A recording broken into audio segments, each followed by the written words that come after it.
حضور پاک صلی اللہ علیہ وسلم نے ارشاد فرمایا، تم سے پہلی امتوں میں سے کسی شخص کا حساب کیا گیا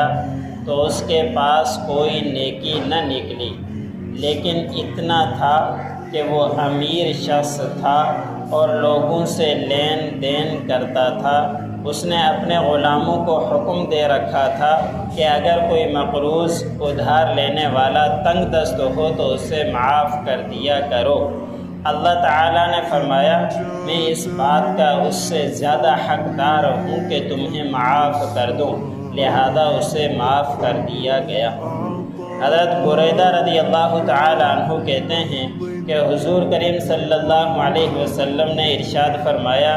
جو شخص کسی تنگ دست کو مہلت دے دے تو اسے روزانہ صدقہ کرنے کا ثواب ملتا ہے۔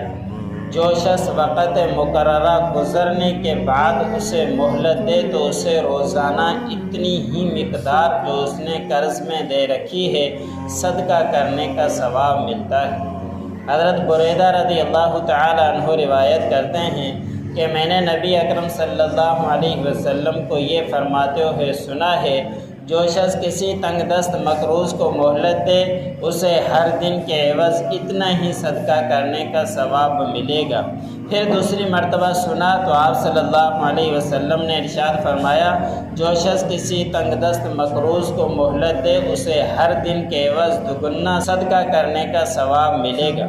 میں نے عرض کیا، یا رسول اللہ صلی اللہ علیہ وسلم، پہلے میں نے آپ کو 1 گنا اور پھر 2 گنا ثواب کا ذکر کرتے ہوئے سنا، تو آپ صلی اللہ علیہ وسلم نے جواب میں ارشاد فرمایا، قرض کی ادائیگی کی مقررہ مدت سے قبل اسے روزانہ 1 گنا صدقہ کرنے کا ثواب ملے گا،